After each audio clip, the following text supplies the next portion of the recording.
Novels for ever میں خوش آمدید۔ ناول عدل اور جزا جس کی رائٹر ہے نیاب جلانی، اس کی یہ دوسری اور آخری ایپیسوڈ ہے، تو آئیے جلدی سے سٹارٹ کرتے ہیں اس ایپیسوڈ کو بغیر کسی دیر کے۔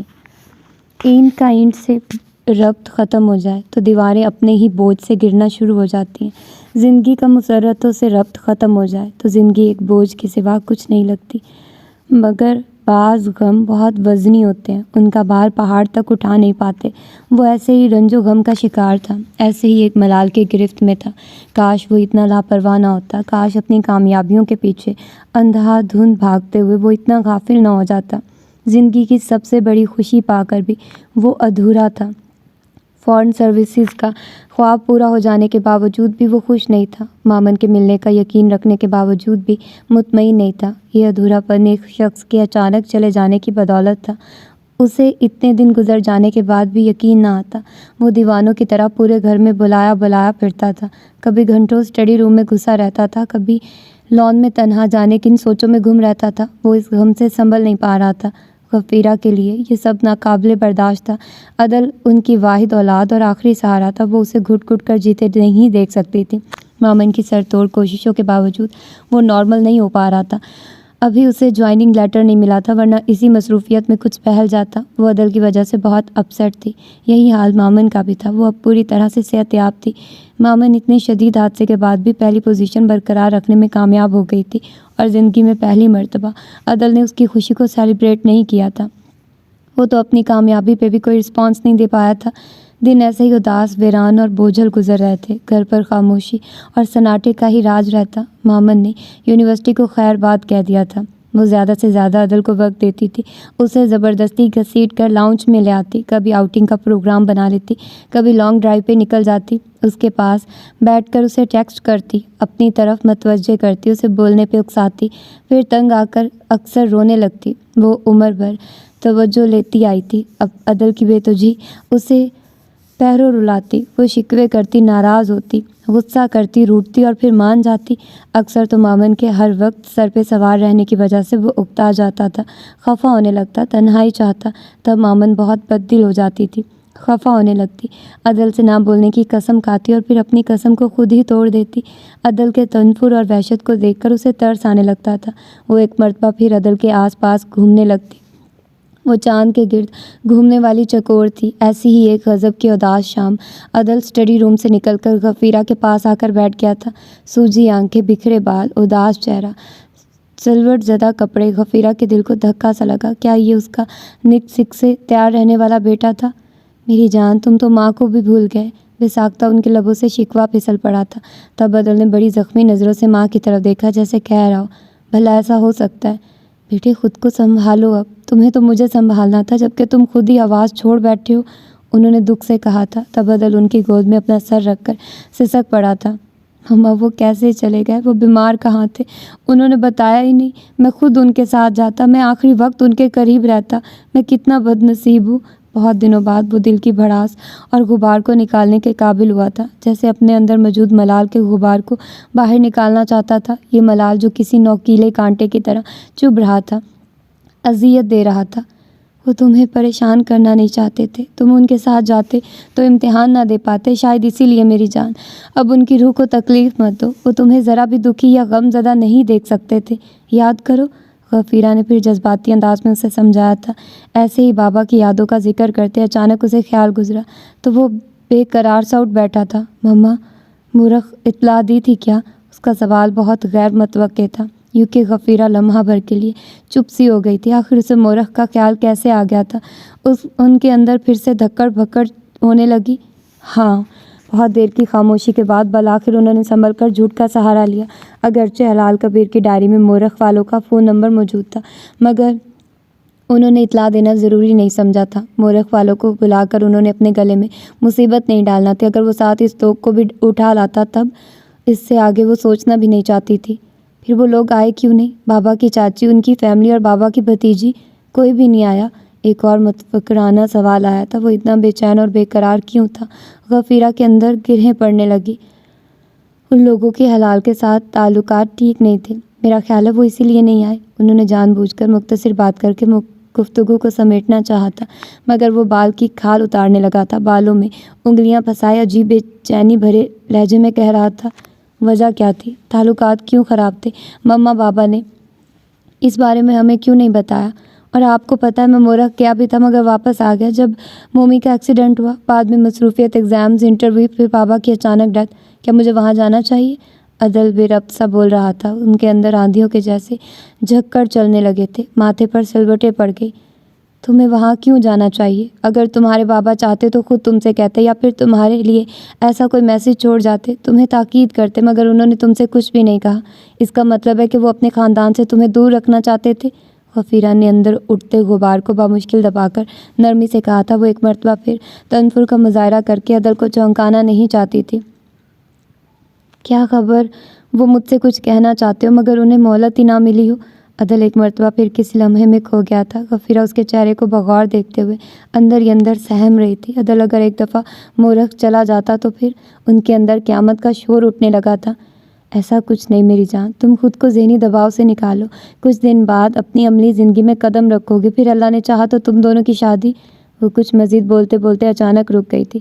یہ وقت شادی کی بات کے لیے بڑا غیر مناسب تھا، اسے یہ بات بری بھی لگ سکتی تھی، مگر شاید اس کا دھیان ان کی گفتگو کے اتار چڑھاؤ کی طرف نہیں تھا۔ وہ پیشانی کو ٹھوکا دیتے نہ جانے کیا سوچ رہا تھا، پھر جیسے منہ ہی منہ میں بدبدایا۔ بابا کے اسسٹنٹ واجد صاحب ان کے ساتھ ہی امریکہ گئے تھے نا، اور پھر پچھلے دنوں کچھ سامان لے کر آئے تھے۔ بابا کا سامان ہے نا؟ اس میں کیا تھا مما؟ مجھے یاد پڑتا ہے واجد صاحب نے کہا تھا یہ عدل کی امانت ہے، ڈاکٹر صاحب نے عدل کے لیے خاص طور پر یہ دیا ہے۔ واجد صاحب وہ سامان میرے حوالے کرنے پہ واجد تھے اور تب میں اپنے حواسوں میں نہیں تھا۔ مما وہ بریف کیس کہاں ہے؟ اس میں میرے لیے خاص کیا تھا؟ پاپا نے آخر میرے لیے کیا دیا جو وہ خود نہیں دے پائے؟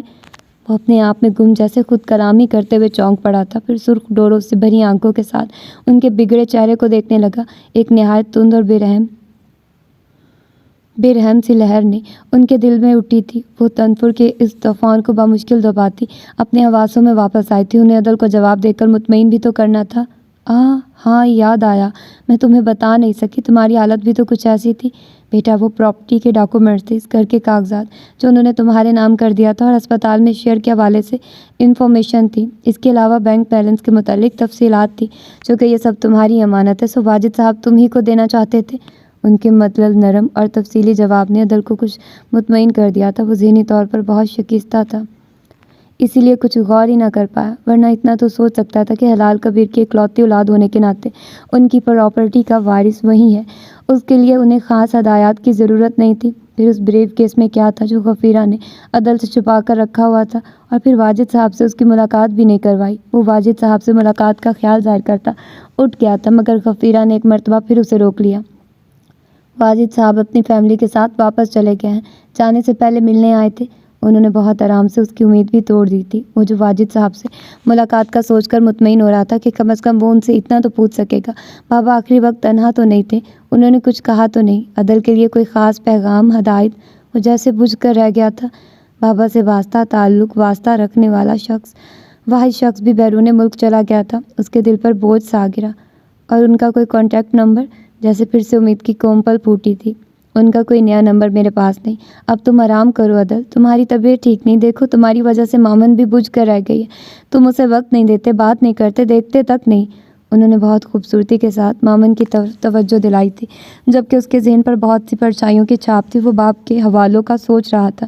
اسے سلونی قہر میں گم ایک شام کا منظر یاد آیا، اسے مورخ کا پل یاد آیا، اسے بہتی ندی کا سکوت یاد آیا، اسے سفید پہاڑوں کا سوگ یاد آیا، اسے آلو بخارے کے باغ یاد آیا، اور ساتھ اسے مخمل سے ایک چہرے کا کرب یاد آیا، جیسے سرخ رنگ کے ملائم پھول کی ہر پتی کرب سے پھڑپھڑا رہی تھی، جیسے کوئی زندگی دھیرے دھیرے مرجھا رہی تھی۔ اس کی آنکھوں کے سامنے سفید انڈے جیسا ولا تھا، سفید پھولوں اور سبز بیلوں سے گندھا ہوا۔ اس کے چاچا صاحب کا آشیانہ، جو 1 گھنٹے کی ڈرائیو کے بعد اس کی نگاہوں کے سامنے تھا، اور جس گھر کو خالہ کا غلیظ ناپاک نجس شوہر 3.5-4 ماہ میں بھی ڈھونڈ نہیں سکا تھا، وہ اس بوڑھے ڈرائیور نے 1 گھنٹے میں ڈھونڈ لیا تھا۔ یہ وہی آشیانہ تھا جس کا پتہ اس کے دل پہ نقش تھا۔ وہ ڈاکٹر چاچو کو اسی پتے پہ خط لکھا کرتی تھی۔ وہ دھیرے دھیرے چلتی سلو اور بھاری گیٹ تک آئی۔ وہ بے یقین کھڑی تھی۔ اس نے انگلی کی پوروں سے سنگ مرمر کی تختی پہ کھدے نام کو چھوا۔ ڈاکٹر ہلال کبیر خان تھے۔ اس کی آنکھوں سے آنسو گرنے لگے تھے۔ وہ ڈاکٹر ہلال کبیر کے گھر سامنے کھڑی تھی۔ کاش کہ ڈاکٹر چاچو خود بھاری دروازوں کے دونوں پٹ اس کے لیے وا کرتے۔ کاش کہ ڈاکٹر چاچو اپنے محل کے کسی کونے سے نکل کر اسے حیران کر دیتے۔ وہاں چوکیدار کا کیبن کھلا۔ بڑی مونچھوں والا خان بلبلاتا ہوا اپنے بل سے باہر نکلا۔ تڑپ تڑپ کر روتی لڑکی کو دیکھ کر ٹھٹک گیا۔ کچھ حیران ہوا، زیادہ مشکوک ہوا۔ اے لڑکی، کون ہو تم؟ ادھر کیوں کھڑا ہے تم؟ کرخت لہجہ، کرخت چہرہ، وہ اسے مشکوک نظروں سے گھور رہا تھا۔ مجھے تمہارے صاحب سے ملنا ہے۔ جوہی کو ہمت کرنا پڑی۔ اس نے سسکتے ہوئے بامشکل کہا۔ اس نے پورا وجود کانپ رہا تھا۔ اوئی اللہ کی بندی، تم کو معلوم نہیں؟ صاحب تو چل بسا 4 مہینے پہلے تابوت میں بند ہو کر آیا۔ اپنے پیروں پہ چل کر علاج کروانے گیا تھا۔ بس حکم الہی۔ چوکیدار کا منہ اتر گیا۔ وہ ایک دم دکھی نظر آنے لگا۔ جوہی کو چکر آ گیا تو اس کے سارے وہم سچ ثابت ہو گئے۔ ڈاکٹر چاچو تا قیامت دنیا سے پردہ پوش ہو گئے۔ اس سے بغیر ملے چلے گئے، اسے بنا دیکھے چلے گئے۔ وہ ٹھنڈی زمین پر 2 زانوں بیٹھی اور تڑپ تڑپ کر رونے لگی۔ چوکیدار گھبرا گیا، جانے کیسی چوٹ لگی تھی بیچاری کے دل پر۔ وہ اندر کی طرف بھاگنے لگا، پھر پلٹ کر اس کی طرف آیا۔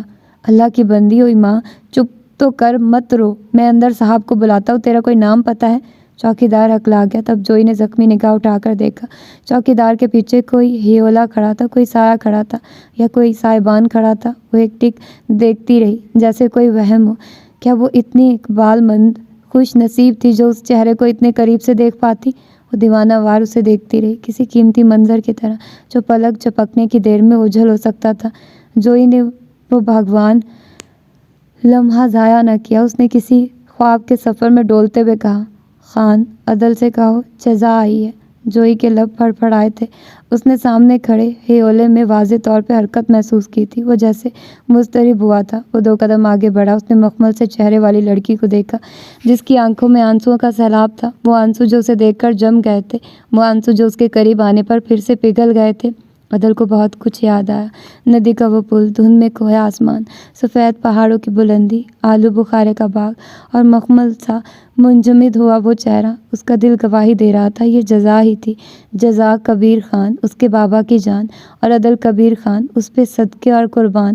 بابا کا عدل پہ کیا جانے والا آخری احسان یا قدرت کا انعام۔ اس کے رنج زدہ دل پہ بوندیں گرنے لگی تھی۔ وہ ان کے چلے جانے کے بعد اس ملال کو ختم کرنے کا ایک واحد ذریعہ پا چکا تھا۔ اس کے اندر قندیلیں جل اٹھی تھیں، روشنیاں بکھر گئی تھیں۔ اس کے باپ کو سامنے کھڑی پہاڑی لڑکی سے عشق تھا۔ اس کے باپ کی جان اور ان کا جہان اسی لڑکی میں آباد تھا۔ وہ اپنے بابا کے چھوڑے گئے جہان کی حفاظت کر سکتا تھا۔ اس نے ہاتھ بڑھا کر مخمل سی لڑکی کے کمزور وجود کو زمین سے اٹھا کر اپنے سامنے کھڑا کیا۔ میں عدل ہوں اور تم جزا ہو، جانتی ہو؟ عدل کے بدلے میں جزا ملتی ہے، یعنی انصاف کے بعد اس کا اجر۔ مشکل بات ہے، سمجھ میں نہیں آئی نا؟ آج کے بعد میں تمہارا عدل ہوں۔ مجھے تمہاری تلاش تھی اور تم مجھے تلاش کرتی یہاں تک پہنچ گئی۔ تم مجھ میں میرے بابا کو ڈھونڈنا اور میں تم سے اپنے بابا کے لفظوں کی مہک کو کھوجوں گا۔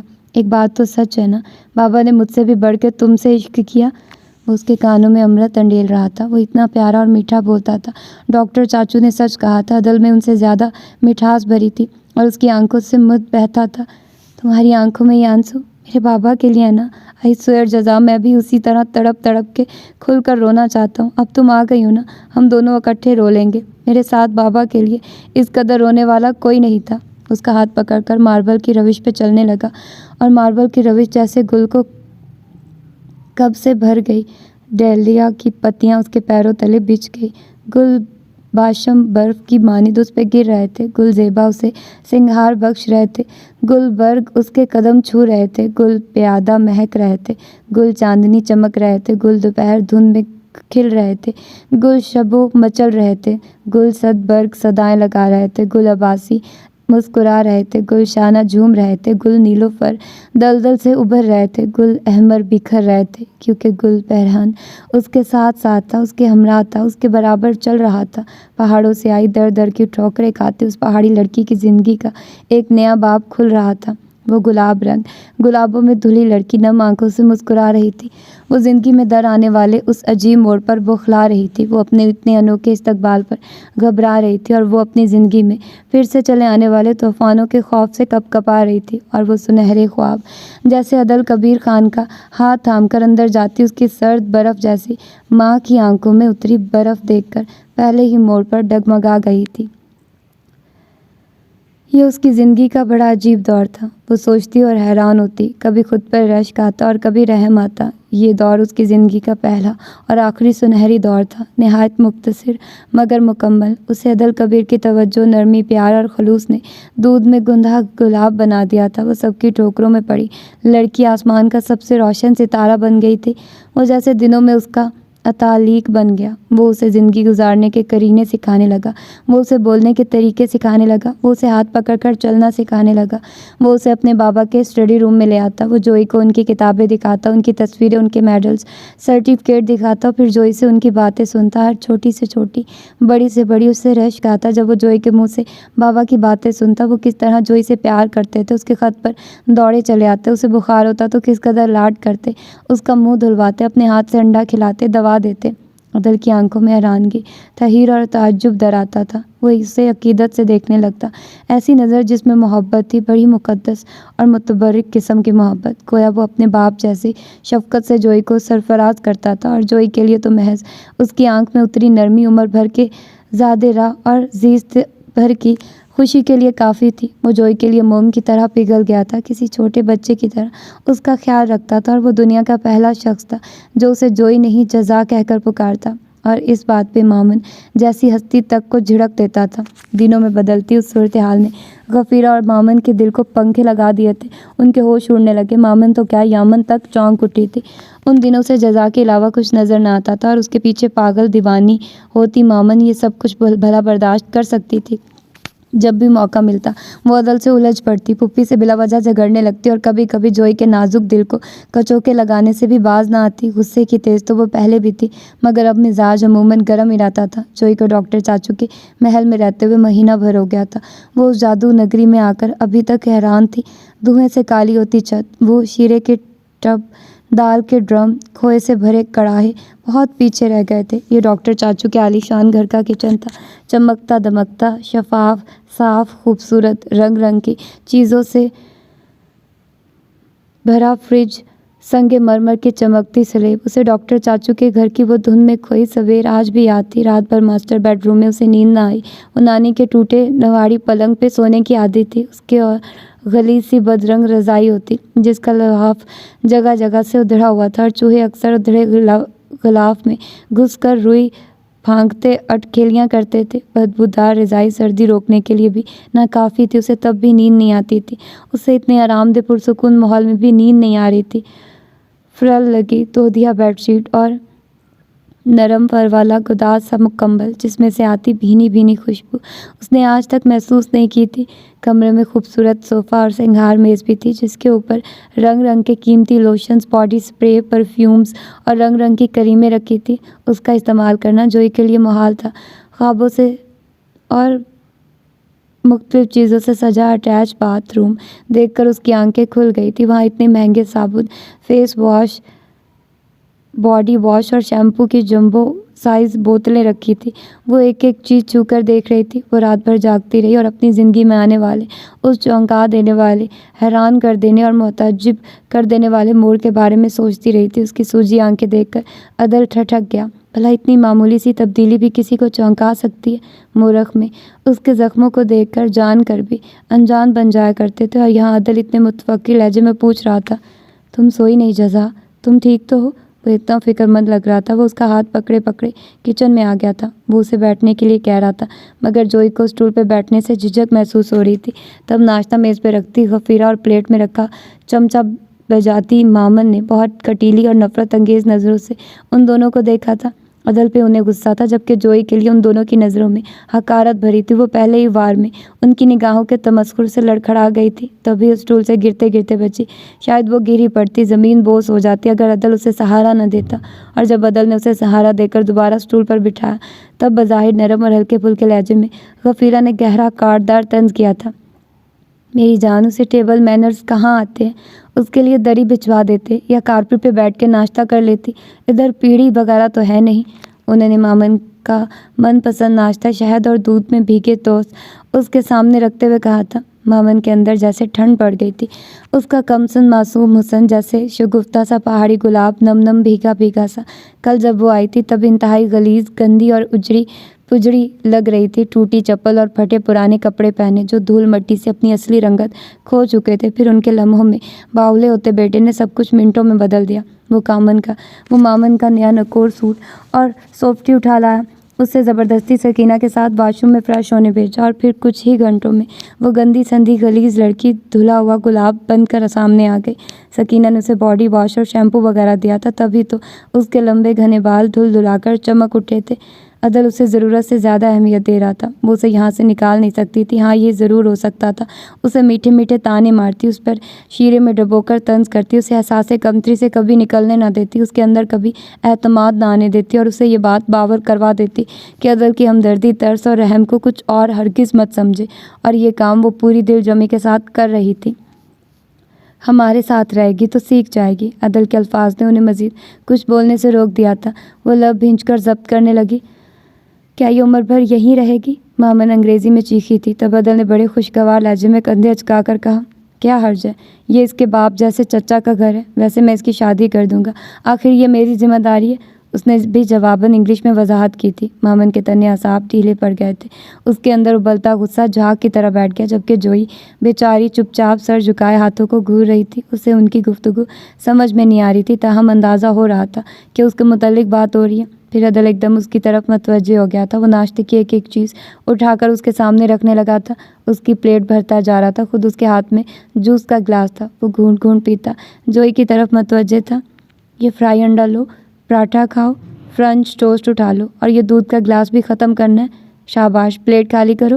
عدل ایک ایک چیز اٹھا کر اس کے سامنے رکھ رہا تھا۔ اس کے لہجے میں بے پناہ نرمی اور مٹھاس تھی۔ جوئی کا دل تو اس کی توجہ سے ہی بھر گیا تھا۔ پھر بھی جب عدل اتنی محبت سے اصرار کر رہا تھا تو وہ بھلا کیسے انکار کرتی؟ وہ اس کی طرف سے بے دلی نہ پا کر جام، مارملیٹڈ، بٹر چکن سپریڈ اور جانے کیا کیا علم غلم رکھنے لگا تھا۔ اتنی کمزور ہو، کھاتی پیتی کچھ نہیں؟ میں پھونک ماروں گا اور تم اڑ جاؤ گی، دیکھنا دنوں میں تمہیں کیسا پہلوان بنا دیتا ہوں۔ عدل نے اس کے لیے ابلا انڈا چھیلا تھا، پھر اس کے پیس بھی کیے، فورک پلیٹ میں رکھا اور اسے ایک پیس خود کھا کر طریقہ سمجھانے لگا۔ عدل کا انداز کچھ ایسا تھا کہ جوئی کے لبوں پر ہلکی سی مسکراہٹ آ گئی تھی۔ اس نے مسکراہٹ چھپانے کے لیے سر جھکا لیا تھا، جبکہ عدل اسے بغور دیکھنے لگا۔ وہ خود بھی مسکرا رہا تھا، اور اس کی مسکراہٹ بے تکلفی نرمی توجہ کو دیکھ کر مامن کے دماغ کی رگیں پھٹنے لگی تھی، جبکہ غفیرہ کا حال بھی کچھ مختلف نہیں تھا۔ عدل میری جان، اس کے معدے پہ ظلم مت ڈھاؤ، اسے ایسی خوراک کی عادت نہیں، بیمار پڑ جائے گی۔ غفیرہ کے لیے یہ منظر دیکھنا دو بھر ہو رہا تھا۔ عدل اسے دودھ کا گلاس زبردستی پکڑا رہا تھا۔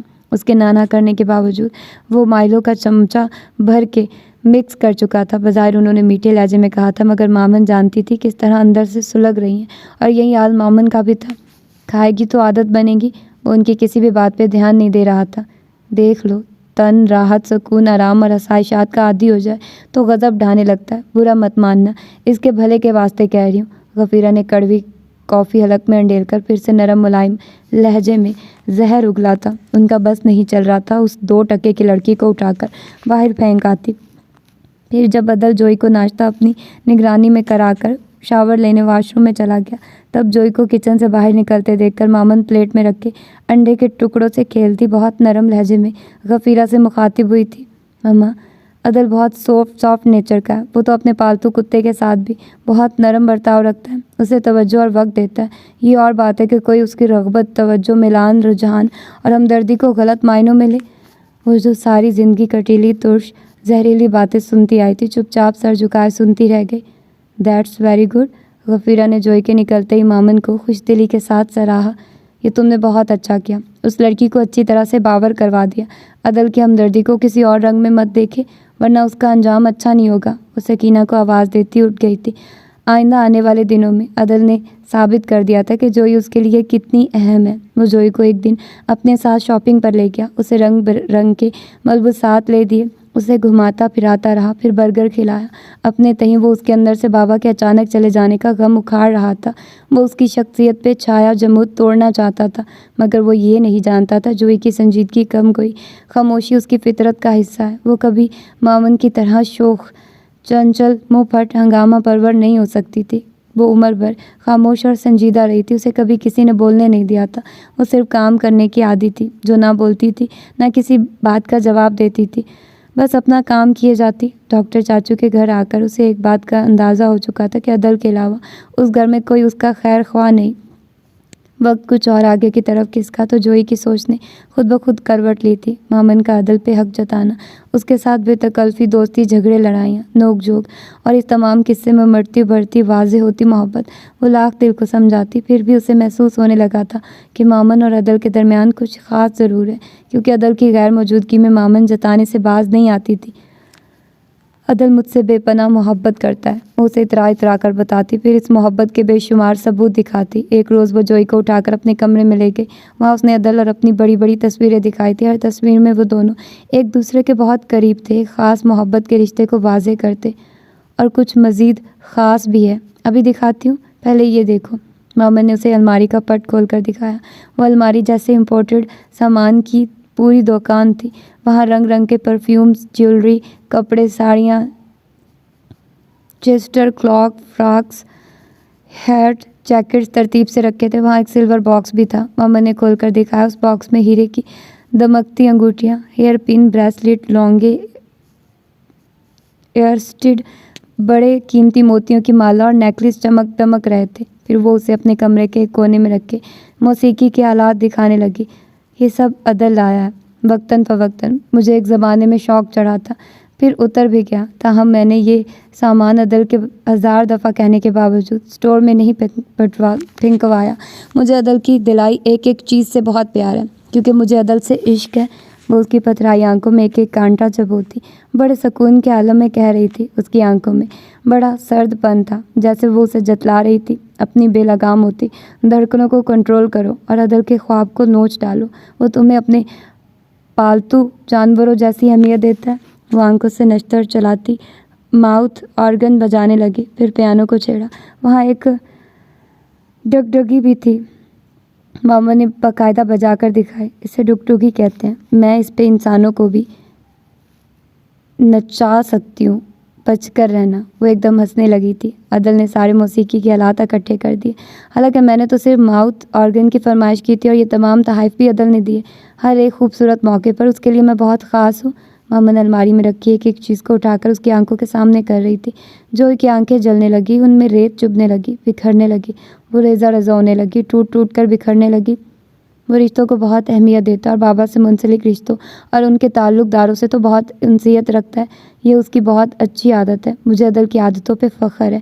وہ غریب رشتہ داروں کی مدد کرتا ہے، بلکہ ان پر پیسہ لوٹاتا ہے، اور میں اسے نیکی کے کاموں سے روکتی بھی نہیں۔ مامن بریسلیٹ کو اپنی گوری کلائی میں گھماتی مسکرائی تھی۔ اس کے الفاظ سخت نہیں تھے، لہجہ بھی نرم تھا، ہونٹوں پہ مسکراہٹ تھی۔ پھر جوئی کو چبھ کیا رہا تھا؟ وہ اپنی پھوپھی جیسی تھی، نرم اور شیریں لہجے میں کاٹ دینے والی باتیں کرتی، مسکرا مسکرا کر زہر انڈیلتی، پیار جتا کر آگ سلگاتی۔ عدل جب گھر میں ہوتا، جوئی کے ساتھ ہوتا، اس کو وقت دیتا، اس سے باتیں کرتا، تب وہ غیظ سے بھر جاتی تھی۔ پھر جوئی کا جیسے جینا حرام ہو جاتا، اس پہ طنز کرتی، غصہ کرتی، کچوکے لگاتی، اس کی غربت اجڑ دیہاتی انداز پہ چوٹ کرتی۔ اور جب عدل نظر سے اوجھل ہوتا، جوئی کے قریب نہ ہوتا، تب پھر سے بدل جاتی، نرم باتیں، نرم گفتگو، اور اکثر پشیمان نظر آتی، معافی بھی مانگ لیتی۔ تب جوئی جیسی جاہل گنوار لڑکی نے مامن کی سوچ پڑھ لی تھی، اس کی ناقص عقل اس کے اندر چھپے جذبوں کو کھو جائے۔ جوئی نے جان لیا کہ مامن کو عدل اور جوئی کا اکٹھے بیٹھنا، ہنسنا، بولنا گوارا نہیں ہوتا۔ اگلے بہت سارے دنوں میں جوئی اور بھی بہت کچھ جان گئی، مگر اس سے بھی پہلے عدل نے کچھ اور انوکھا کر دیا۔ وہ جوئی کے لیے 10ویں جماعت کی کتابیں اٹھا لایا، جوئی کی زندگی کا دوسرا بڑا خواب۔ وہ عدل سے ملنے کے بعد دوسری مرتبہ بے تحاشا خوش ہوئی تھی، حالانکہ تب غفیرہ چاچی نے بہت ناگواری جتلائی تھی، اپنی عزت وقار اور زبان کو سنبھال کر بہت گہری چوٹ اور بڑے گہرے طنز کیے تھے۔ بیٹے، یہ کہاں پڑھنے کے قابل ہے، بیچاری کو آتا جاتا تو کچھ نہیں، کیسے میٹرک کے امتحان کو پاس کر پائے گی، اپنی انرجی کیوں ویسٹ کر رہے ہو؟ وہ حت المقدور کوشش کرتی رہی تھی کہ کسی طریقے سے عدل اپنے ارادے سے باز آ جائے، مگر وہ بھی تو حلال کبیر کا بیٹا تھا، ایک دفعہ فیصلہ کر لیا تو بس کر لیا۔